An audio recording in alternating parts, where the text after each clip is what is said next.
So ఇన్ని years పాటు మీరు అక్కడ ఆల్రెడీ సక్సెస్ చూస్తున్నారు అండ్ ఇక్కడ సక్సెస్ అంటే మీరు ఫస్ట్ అది ఒకటేనండి, అదేదో బిగినర్స్ లెక్కలాగా అయిపోయిందా అని కూడా ఫీల్ అయ్యాను నేను చాలా సంవత్సరాలు. తర్వాత again it took these many years for me to prove my self in Telugu. Okay. So చాలా మంది కాంప్లిమెంట్స్ ఇచ్చుంటారు కదా, మీకు బాగా గుర్తుండిపోయిన కాంప్లిమెంట్ ఏంటి? చాలా వస్తున్నాయండి. అన్నా నీకు కాళ్ళు చూపించాను, దండం పెడతాను, దేవుడికి కొట్టామంటుంటే నాకు ఏం మాట్లాడలో అర్థం కావట్లా. మ్యూజిక్ కోసమే వెళ్తున్నావు 4 సార్లు 5 సార్లు అంటుంటే చాలు ఈ జన్మకి అది స్వామి ద్వారా మన సౌండ్ బయటికి వెళ్ళింది అని ఒక చిన్న ఆనందం. అదే ఫస్ట్ సినిమానే అలా ఒక డివోషనల్ స్పిరిచువల్ యాంగిల్. ఇది ఫస్ట్ ఫిల్మ్ కాదండి, నేను దీనికి ముందు ఆల్రెడీ కొన్ని ఫిల్మ్స్ చేస్తున్నాను. అంటే మీకు తెలుగులో హిట్ ఇచ్చిన తెలుగులో హిట్ కూడా కాదు, ఇది block buster. Double block buster. ఇన్నాళ్ళు ఒక హిట్ భగవంతుడా అని కోరుకున్న నాకు అరుణాచలంలో కానీ ఎన్ని పుణ్యక్షేత్రాలు తిరిగినా ఒకటే అడిగాను, ఒక బ్లాక్ బస్టర్ కావాలి అని కోరుకునేవాడిని భగవంతుడి. అలాంటిది తెలుగు చరిత్రలో నిలిచిపోయే ఒక సినిమా ఇచ్చారు నాకు భగవంతుడు. సో యాజ్ ఏ పర్సన్గా కూడా మీరు దేవుడిని చాలా నమ్మడము అవును.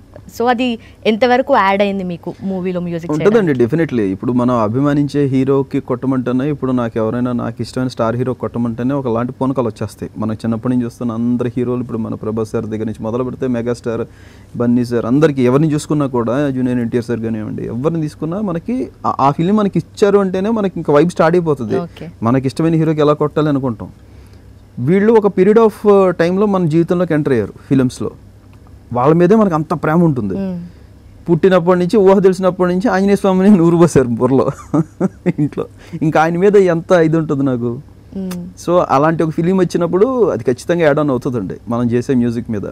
ఈరోజు అది డివోషనల్గా మాత్రమే కాకుండా కమర్షియల్గా కూడా చేసాము అంటే కనుక అది మనం చేసాము అనే దానికంటే కూడా ఆయన చేయించుకున్నాడు అనుకోవడం కరెక్ట్ అండి. ఓకే, ఇట్ హ్యాపెండ్ అంతే. So super hero film and super hero, real super hero మీరు హనుమాన్ లాగా ఫీల్ అవుతారు. అసలు ఆయన హీఈస్ మోర్ దెన్ హీరో అండి, హీ సంథింగ్. ఆంజనేయ స్వామి ఆయన హనుమాన్ అంటే అది వేరు లెక్క. ఓకే.